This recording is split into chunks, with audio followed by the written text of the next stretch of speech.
Credibilidade, conversa descontraída, dinamismo e interatividade. No ar, podcast com Rodrigo Carpati. Um oferecimento, Haganá e Fast for You.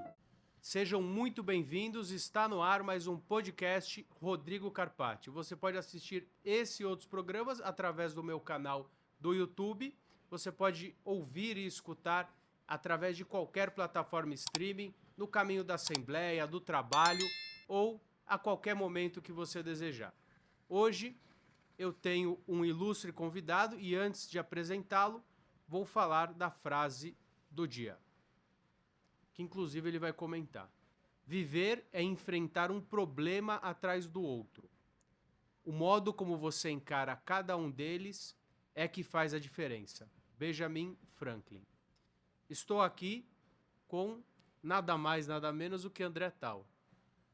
Amigo, repórter, uma pessoa ímpar, a quem eu tenho muita admiração, muito orgulho e tem feito um trabalho maravilhoso. Formado em jornalismo pela PUC São Paulo, começou a carreira aos 21 anos na Rede TV, foi repórter, editor internacional, passou pela Globo, depois está na Rede Record, onde se destacou em programas como Domingo Espetacular, Câmara Record, Esporte Fantástico.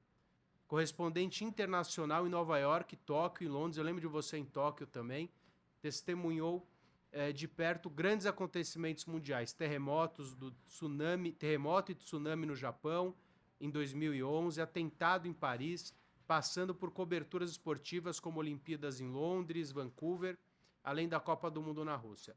Vencedor de 2 prêmios ESSO de telejornalismo e é aqui que eu chamo André Tal. Tudo bem, Tal? Carpati. Beleza, querido? Obrigado pelo convite, viu? Eu que te agradeço.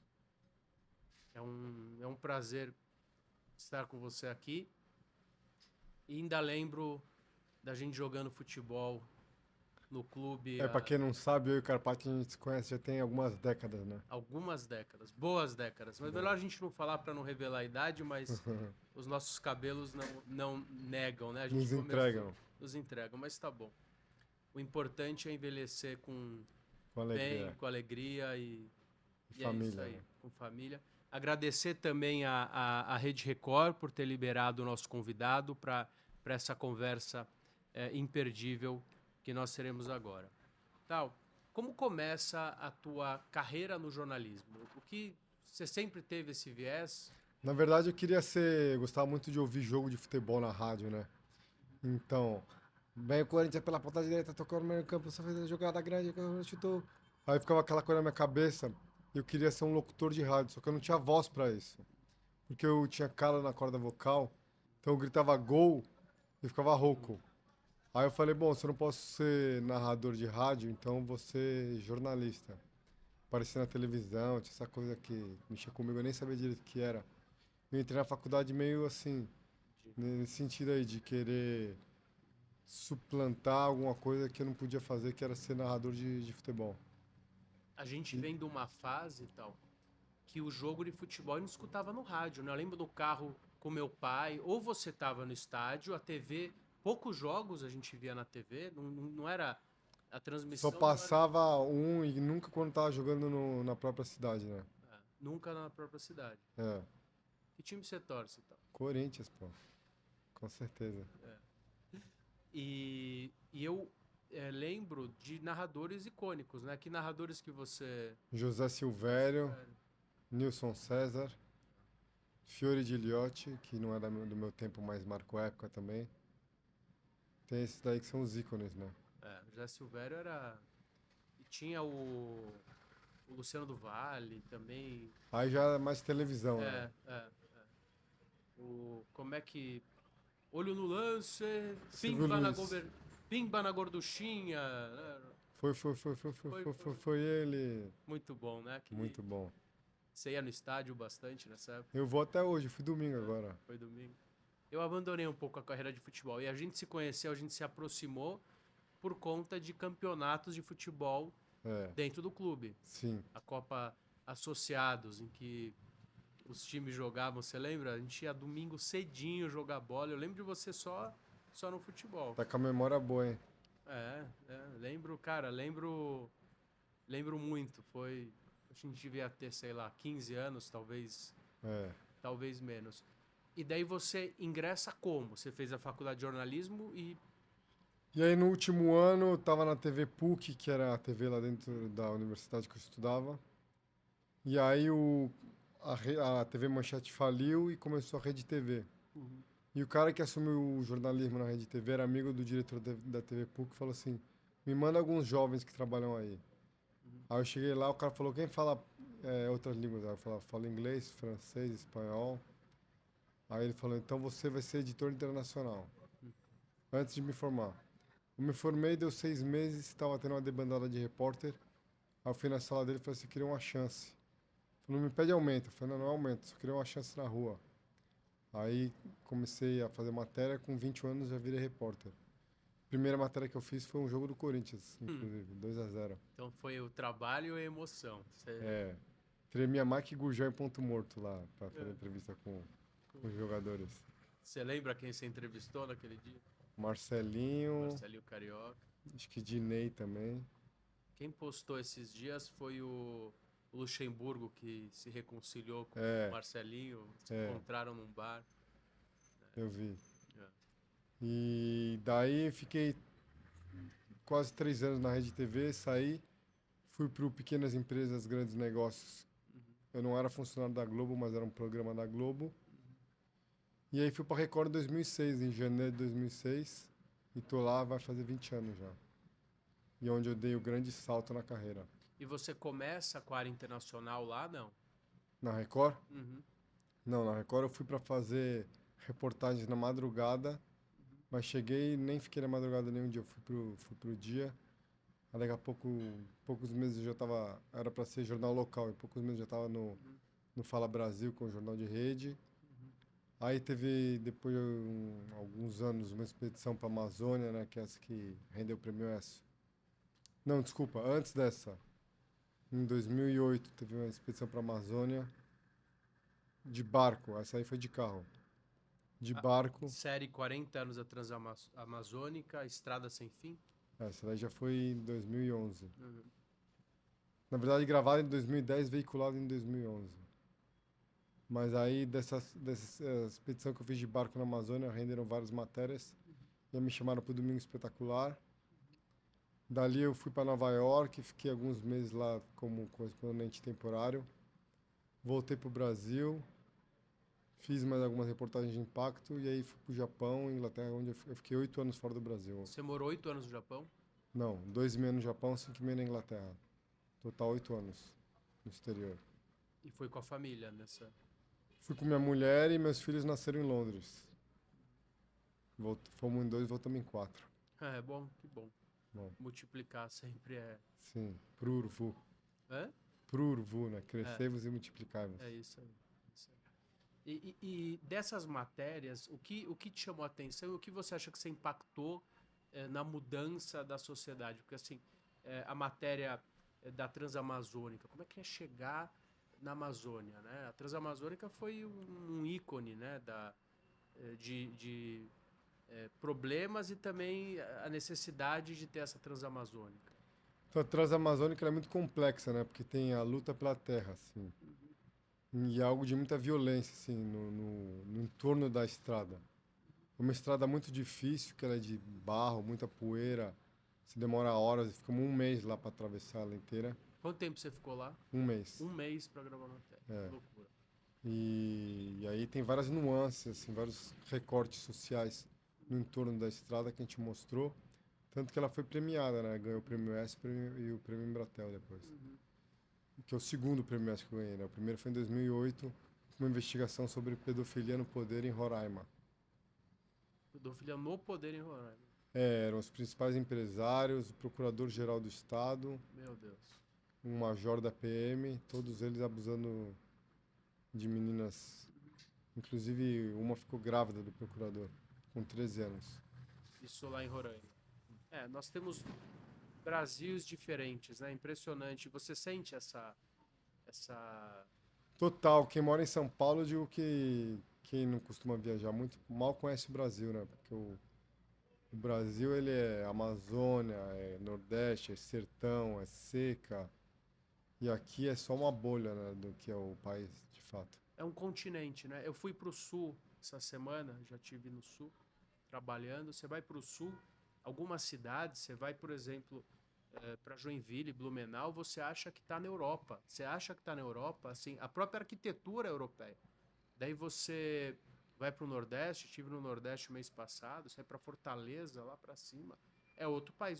Nós somos um continente, né? Total. Fortaleza ainda é capital, né? Agora, quando É, você vai pro sertão mesmo, assim, é, Rio Grande do Norte, Sergipe, Bahia, assim, sim. aí o cenário é diferente. Eu já tive a oportunidade de ir para quase todos os estados do Brasil, só não fui pro Amapá e pro Acre, e, e tem uma vivência boa, assim, no país mesmo. A gente só fala a mesma língua, né? Porque culturas e você vê esse tipo de prática que você foi divulgar e que resultou com certeza em prisões, enfim, é, você é uma prática muitas vezes corriqueira, Comum, comum nessas regiões ermas, né? Assim, sim. é algo. E qual o papel da imprensa nisso, né?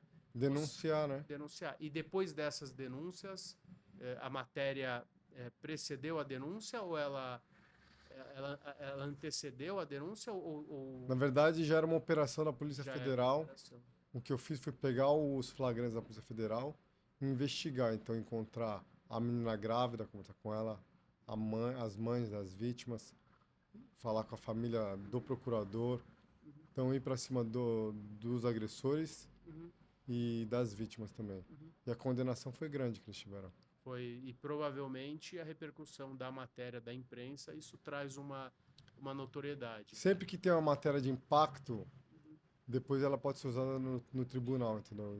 E isso ajuda muito nas condenações. Você já chegou aí para o tribunal? Você já chegou a ser chamado para testemunhar alguma coisa Não. de reportagem? Porque isso, apesar do repórter estar fora do mundo algumas vezes, e existe uma relação de simbiose que a gente vê também em filmes, às vezes a relação do repórter com a autoridade é muito forte, né? É, uma relação de confiança e de você sempre estar perto dele para receber o que ele pode te fornecer de material, mas não pode ser algo que você dependa exclusivamente dele para sua matéria, porque ele é uma fonte, Uhum. mas não pode ser, você não pode se, digamos, acreditar em tudo que a autoridade te fala, você tem que ter um É outro, parcial, né? É a visão dele. é a visão dele, então ele é um lado da história.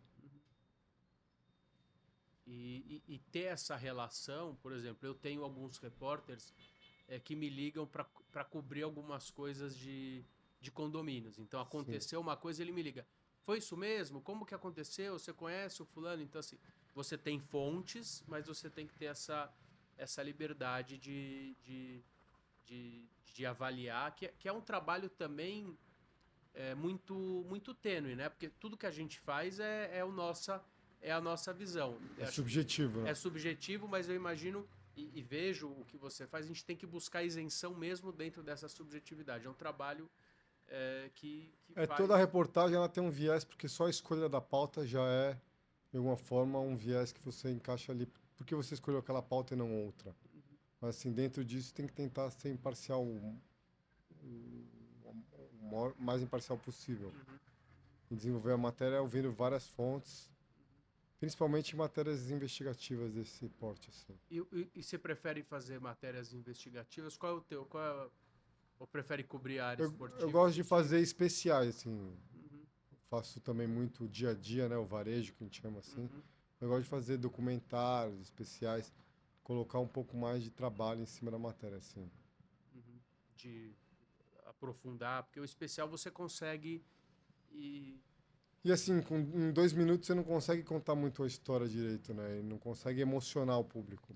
Eu acho que o principal vantagem que eu tenho, o principal trunfo que eu tenho é saber entrevistar as pessoas.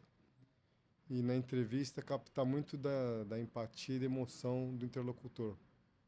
Então, numa matéria de 2 minutos você não tem muito como usar. Você usa 15 segundos do cara falando. 15 uhum, segundos o cara não passou emoção nenhuma. uhum, Numa matéria maior, você consegue explorar bem a entrevista com uhum. perguntas inteligentes, respostas elaboradas. Isso traz uma diferença grande no ar, entendeu? E essa mudança que a TV tem enfrentado também, né? É uma transição, né? É uma transição. Como é que você tem visto isso? Porque você também, eu vejo, você também tem o teu, não podcast, mas você No Instagram eu no faço Instagram eu lives. vejo, e assim, algumas eu assisto, são riquíssimas. Então, eu tenho percebido, nós somos de uma geração, mas eu vejo que o pessoal mais novo, eles às vezes não sabem o que está passando na TV, mas eles têm ali aqueles programas do podcast centrados, e vejo assim uma geração mais nova ainda. Outro dia eu fui colocar a TV pro meu filho, ele falou: "Põe pra frente, pai". Eu falei: "Não, filhão, não vai, isso é TV". Como assim? Tira disso aí. Ele não conseguia entender nem o funcionamento da televisão. Sim, da coisa ser a programação rígida, né? Ele falou: "Como assim? Eu quero assistir o". Então as televisões estão colocando muito esforço e dinheiro nessa transição e precisam se adaptar. Só que eu acho que o caminho não está bem claro ainda, assim. Porque nem tudo funciona na internet, né? O cara acha que vai fazer E vai bombar, um né? podcast, vai ter 3 milhões de visualizações por programa e tal. Não é bem assim, né? Então, assim, profissionalmente, para mim, que já estou construindo uma carreira sólida em televisão, ainda vale muito a pena ficar em televisão. Ainda que os índices de audiência já não sejam os mesmos e que a geração jovem pouco assiste televisão, né? As pessoas que me reconhecem na rua normalmente são pessoas de classe média, baixa, 35, 40 a mais. Então, esse é o público de hoje de televisão, na minha visão, né? Ainda tem uma penetração É gigantesca. muito forte. Mas eu tenho visto um movimento das TVs, por exemplo, de hoje elas passam ao vivo no YouTube, Sim. né? Então, assim, E no Instagram, e no Twitter, X, né? Exatamente. Eu vejo contas assim de televisão, de programas. É porque o jovem consome muito Reels, consome muito conteúdo rápido, Curto, né? curto. Curto. E é um desafio. Para mim também, assim, eu preciso transmitir uma mensagem, só que eu não posso ser técnico igual você. Você tem 2 minutos para começo, meio e fim. Então isso também é um grande desafio, porque se a gente não atingir esse público, a gente está fora não adianta ser técnico. Eu acho que tem que ter os dois, né? É. Principalmente em internet, quer dizer, que hoje é muito, muito conhecido. Você faz o grande e os cortes, né? Você pega todo mundo. A maioria vai ver os cortes, mas quem se interessar de fato Sim, se aprofunda. vai para aquele. Você já viu aquele Érico Rocha? O Érico Rocha fala do conteúdo raiz e do conteúdo Nutella. Ele falou: você tem que dar o conteúdo Nutella, mas você tem que ter o conteúdo raiz. Porque se a gente não tiver, para você falar 15 segundos, 1 minuto, 2 minutos, você tem que dominar o assunto. Sim. É só o poder de síntese, né? Que também é um grande desafio. Tem gente que não consegue ter o poder de síntese.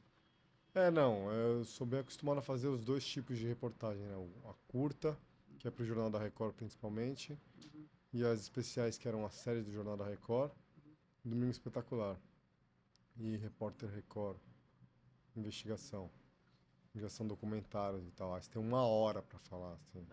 Pode trabalhar muito bem a matéria, assim. Daí é bom. Eu falei que não ia falar de condomínio, mas eu te enganei, tal. Vou fazer. Você cobriu algumas coisas de condomínio, inclusive a gente conversou sobre condomínio. Principalmente denúncias, assim, Denúncias. né, de irregularidades. Impressionantes. Como é que você vê esse momento da sociedade, né? Eu acho que o que acontece nos condomínios reflete um pouco a sociedade como é que é, né? Quer dizer, a ganância e a falta de isenção. Então o cara tá lá para ser o líder de uma comunidade, que são os moradores do condomínio. Ele tá pensando lá em pedir propina pro cara que vai fazer uma pintura no prédio ou qualquer tipo de obra, assim. Então, assim, E eu fiz as entrevistas com esses síndicos e uns falaram assim: você não precisa nem pedir, os caras já te oferecem. Então, é grave, né? É triste. Isso é reflexo de uma sociedade viciada, Corrupta, né? corrupta, mas isso. O condomínio não é uma bolha. Isso acontece em todas as relações. Isso está acontecendo na política também. É que eu acho que o condomínio ele facilita esse tipo de atitude, assim, porque há pouca fiscalização, né? O cara no dia a dia, eu, por exemplo, eu vou pagar a minha taxa condominial e eu não tenho paciência e nem vontade de ficar vendo balanço, até porque eu não entendo disso, balanço financeiro para fiscalizar. Tem os caras que fazem isso, mas a maioria das pessoas não vai perder seu tempo ou colocar um esforço em cima disso. E aí, sem fiscalização, quer dizer, tá fácil, né? Você vai pedir, você muda ali o balancete e ficou por isso mesmo. Você acha que a sociedade brasileira ela é corrupta? Você acha que Acho que a cultura brasileira é uma cultura de levar vantagens em muitas coisas. lei do Gerson, né, que a gente ouvia dizer, né? É, não dá para generalizar, Não, né? Quer nunca, dizer, mas é muita algo gente que está enraigado na nossa sociedade. acho que desde a colonização que a mentalidade é essa daí, né? Exatamente. A gente enfrenta isso e você vê perspectivas, não sei se a gente tem. A gente tem que fazer a nossa parte, lógico, mas é um momento político e social muito complicado, né? De Muito polarização. polarizado, né? Que a gente não via, né? O brasileiro não era polarizado dessa O forma. mundo todo está polarizado, né? Tive nos Estados Unidos, quer dizer, o presidente Trump, agora foi eleito um socialista Eu vi, prefeito de no- Nova Nova York. York. Quer dizer, então, o pessoal vai para cá ou vai para lá, não tem um meio termo assim de respeito. E muita animosidade entre os lados assim. Uhum. Pouco diálogo. Até aqui, e não existia isso no Brasil até poucos anos atrás. Era bem menos, né? É. Como é que você vê o caminhar do mundo nesse sentido? O que você vê para frente? Você consegue ter uma visão? Acho que o risco de uma terceira guerra mundial não é iminente, mas é real.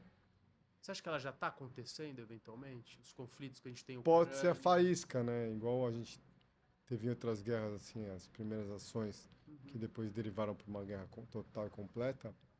Então tem as faíscas, então as tensões entre Rússia e Ucrânia, nos Estados Unidos, ali, a OTAN também, tudo isso daí cria uma instabilidade que qualquer erro de cálculo pode virar uma guerra de fato. Nós temos muitos conflitos acontecendo ao mesmo tempo, né? Tanto na África quanto esse conflito da Ucrânia, que tem movimentado também o mundo de uma forma bem E uma perigosa, disputa né? por influência no mundo, né? Quer dizer, os Estados Unidos com o Trump, que eles querem voltar a ter influência que perderam muito, principalmente desde Obama, né? E eles querem. E isso daí vai contra os interesses da Rússia, da China, de outros países, do Irã. Então são vários atores no xadrez geopolítico. E isso daí cria muita tensão, né?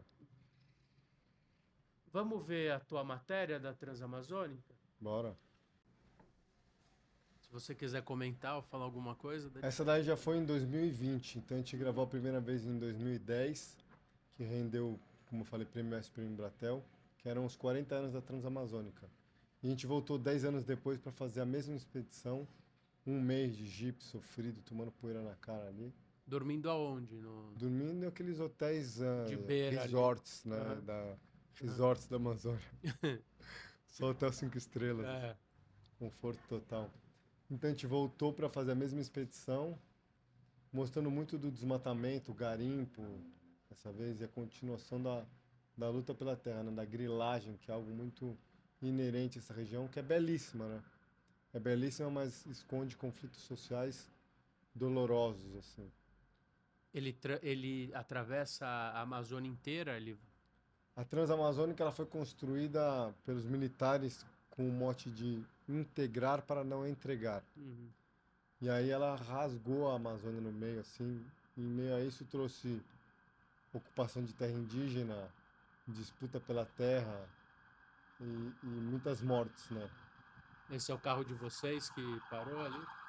Inclusive ele parou À noite no... à noite e a gente estava fazendo uma investigação sobre tráfico de madeira, assim. Meu Deus. Então a gente passou um caminhão gravando e depois o carro nosso era mais veloz, aí furou o pneu e a gente não podia parar porque O cara tava atrás. estava atrás da gente.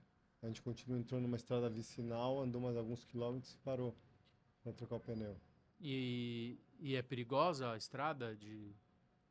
Vocês foram com segurança, enfim. Não, segurança não, mas é perigoso, sim. E ela é perigosa também para dirigir, né? Da primeira vez que a gente foi, sofreu um acidente, assim, que o nosso jipeiro ele não estava muito bem. Aí eu assumi o volante e ela tem um cascalho na lateral, assim, que te Daí, engana muito. E aí derrapou e tal, e a gente caiu no barranco. nossa, que loucura, cara. Quantos quilômetros tem essa Transamazônica? Não lembro a É, quilometragem total, mas ela é longa, cara. é longa. Ela Ela vai... vai, mas ela para no Brasil, né? Porque a Amazônia ela vai entrar. Ela termina numa escadaria em Lábrea, no Amazonas. Então, Escadaria? é porque ela era para continuar até o Peru, e ela terminou numa escadaria que dá Uhum, ali nas palafitas. Deveria continuar, mas não vai continuar. Ela não leva a lugar nenhum. E ela trouxe também algum benefício? Ela trouxe. Trouxe desenvolvimento e integração, né? Ah, Então, são cidades que sem ela estariam totalmente isoladas. isoladas. Mas olha o que ela traz também, ó. Ah. Corte ilegal de madeira, tráfico O de madeira. acesso para as pessoas saírem. Deve ter tráfico de animais, de prostituição, enfim, deve ter. Tudo isso daí tem Grilagem. carvoagem, Aham, carvoaria, quer dizer. Os caras é um andarilho. aham. Tem índio, muito índio pra lá. Tem os tenharins e tem um conflito grande de índios com caminhoneiros. É um Brasil, aí o garimpo, né? Quer dizer, é um Brasil bem diferente do que a gente vive aqui em São Paulo e no Rio de Janeiro. E a presença do Estado, né, nessa região? Praticamente inexistente. Então a lei impera A lei do mais forte. mais forte, deve ter a presença do tráfico de drogas também, provavelmente. É, lá não é tão droga assim, é mais grilagem, garimpo e tráfico de madeira, né? Tráfico de madeira. E perseguição a líderes de movimentos sociais. Uhum. A gente já teve as histórias, né, de líderes que morreram lá na região. Inclusive, na primeira expedição que a gente fez em 2010, eu entrevistei o cara falando que a cabeça dele valia R$ 5.000. E alguns meses depois ele foi de fato executado. Você vê o tamanho do risco que é ali.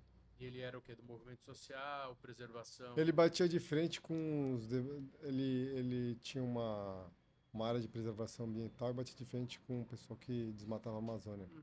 Incomodava muita gente. E daí isso vai passar numa questão política também, né? Nosso país é bem complexo, né? É complexo. O Brasil é complexo. A vida fora das câmeras. Minha, Sua vida fora das câmeras. uma vida bem tranquila, né? Tenho 2 filhos, o Ávio e o Benjamin, a esposa a Michele.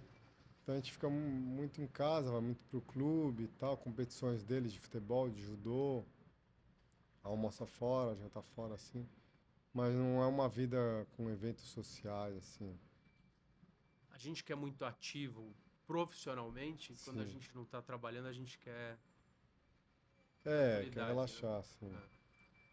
E viajar eu gosto bastante, assim. Agora, Bom, muita festa, assim, também, não é muito meu também estilo. gosto de tranquilidade. Aos 39 anos, você descobriu ser portador de uma doença. Doença de Parkinson. Doença de Parkinson. Sim, te conheço desde sempre e o tempo que a gente ficou distante, eu te acompanhei nas telas e sempre torcendo pra você. Então, assim, e esse choque, cara, porque assim, você sempre foi um cara extremamente ativo e do nada não, mas você recebeu uma notícia dessa. Então, diz que o diagnóstico é muito difícil, né? É um trauma, mas conviver com os sintomas é mais difícil do que o próprio diagnóstico, assim. O diagnóstico é a porrada, né? Mas no Parkinson você não tem um luto assim só. Eu perdi isso, perdi uma perna, perdi a capacidade. Você tem vários lutos, porque ela é progressiva. Então, ela vai avançando. Você perdeu isso, daqui a 6 meses você perdeu a capacidade de fazer outra coisa. E mais, e mais, e mais, e mais.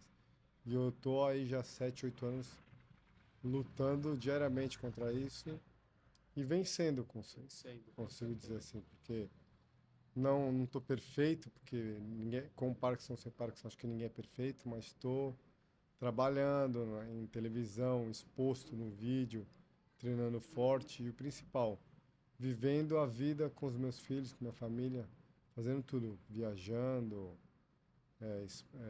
brincando com eles, para cima e para baixo, dirigindo. Então, continuo fazendo tudo, que eu acho que isso daí já é a grande vitória, né? Sim, com certeza.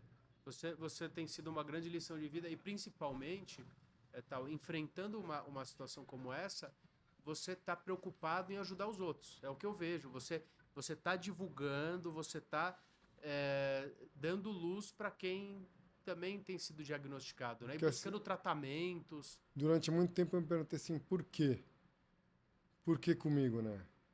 E depois eu passei a me perguntar, na verdade, assim, pra quê? O que que eu posso fazer de bom com isso daí? Então, claro, assim, é, eu me tornei uma inspiração para muita gente, assim. Uhum. Preferia não inspirar ninguém a não ter doença, obviamente, sim. Mas, assim, dentro da comunidade de pacientes com Parkinson ou familiares de pessoas com Parkinson, acho que o meu exemplo e o trabalho que eu faço, assim, nas redes sociais tem ajudado muita gente, assim. E eu recebo muitas mensagens e eu sempre tento tirar um tempinho, assim, para responder as mensagens, porque às vezes a pessoa não tem com quem falar sobre o diagnóstico e se vê em você mesmo, assim, e ela quer só um pouco de ser ouvida, né? E aí eu, então, assim, tento responder o maior número possível de pessoas. Não consigo falar com todo mundo, porque É muita a gente. demanda é muito grande, mas acho que isso daí é para que essa doença veio. Então, assim, para inspirar outras pessoas, para ser um exemplo e talvez deixar um legado maior do que eu deixaria se não tivesse a doença. Fácil? Não, não é. Difícil. Muito difícil. Sofrido, assim. Mas estamos aí, né, cara? É isso aí. É isso aí. O que não derruba a gente faz a gente mais forte. Tem um amigo também com Parkinson, conhecido, na verdade, que ele fala assim, Parkinson, e daí? Então, tudo bem, tá com Parkinson, e daí? Vamos em frente, cara, viver a vida, aprender a conviver, assim. A energia que você vai perder ele se lamentando, chorando, assim, e se vitimizando, é a energia que vai te faltar para você se movimentar no dia a dia. Eu acho que é para tudo na vida, né? A gente tem que seguir, e outra coisa, a gente não sabe o dia de amanhã. Saiu daqui, atravessa a rua, morro atropelado, o outro leva um tiro de bala perdida e aquele A que mudança é muito rápida, cara. Então, eu também estava na Europa, correspondente internacional, cobrindo uma Copa do Mundo, bem financeiramente, com 2 filhos e tal, de repente comecei a sentir os sintomas. O que está acontecendo comigo? Passaram alguns meses, um ano, eu fui diagnosticado, quer dizer, tinha uma doença neurodegenerativa. E então a mudança de realidade, ela assim, é num instante. todo mundo está suscetível a isso. É o que eu digo o seguinte, todo mundo tem um drama na vida. Todo mundo. Pode ser familiar, Perfeito. emocional, Com financeiro, de saúde. Todo mundo enfrenta algum drama. Às vezes a gente não vê o fardo que aquela pessoa está carregando, ela pode estar carregando um fardo grande, sim. E às vezes você olha para ela e até a inveja, né, como muitas pessoas olhavam para mim antes de eu abrir meu diagnóstico. Falava assim, pô, o cara tem a vida perfeita. Por trás daquela vida perfeita já tinha uma pessoa carregando uma doença neurodegenerativa, entendeu? Assim, todo mundo tem um drama na vida. Às vezes um fardo é um pouco mais pesado. Não, e é invisível para muita gente. O meu é aberto, assim. Não, porque você optou também Sim. para poder ajudar, mas você tocou num ponto importante.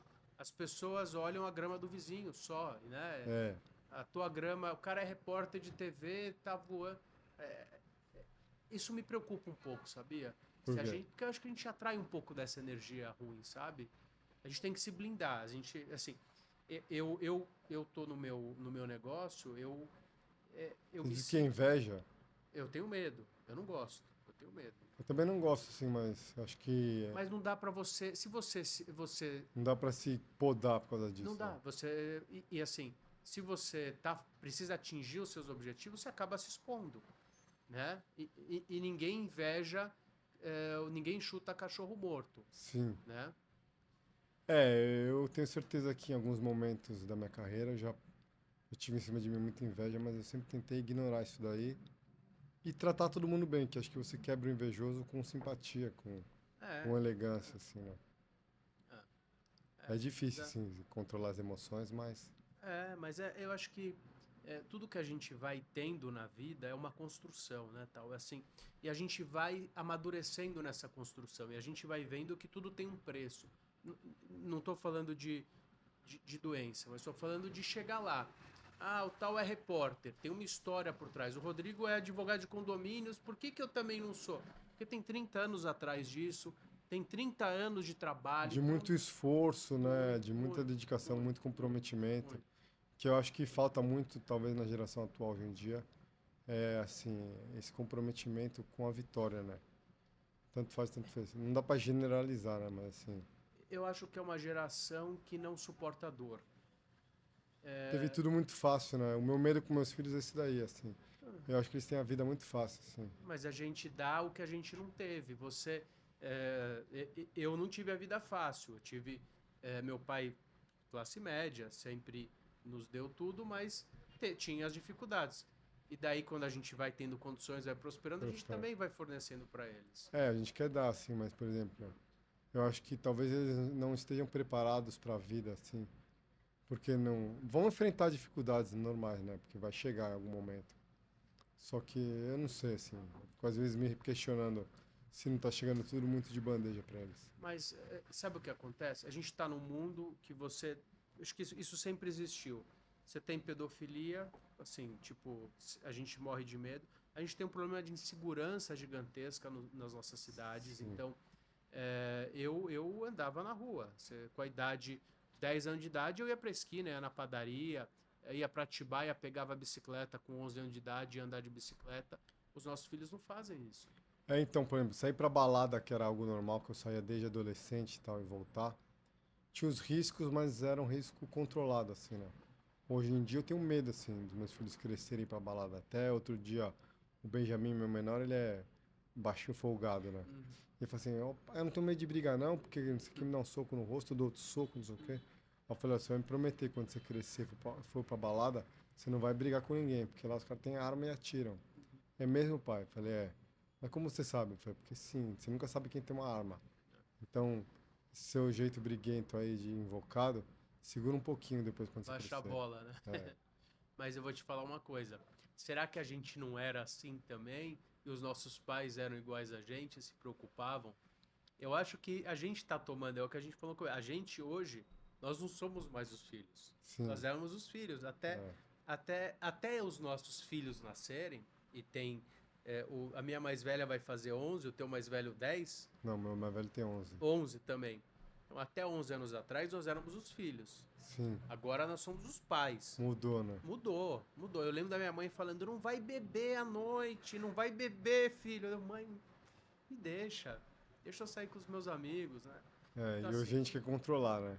mas eles também queriam. Enfim, eu acho que isso vai mudando. Mas com certeza a gente está num cenário mais tenso e mais Desfavorável. desfavorável. E também profissionalmente, né? Como é que eles vão crescer? Você vê o mundo, assim, cresce a população. Pô, outro dia, assim, até, né, tô fazendo uma matéria essa semana, que é uma investigação, e o produtor pegou 4.000 páginas de processo, colocou numa plataforma, a plataforma transformou num podcast já, de inteligência artificial, quer dizer, qual a profissão que vai...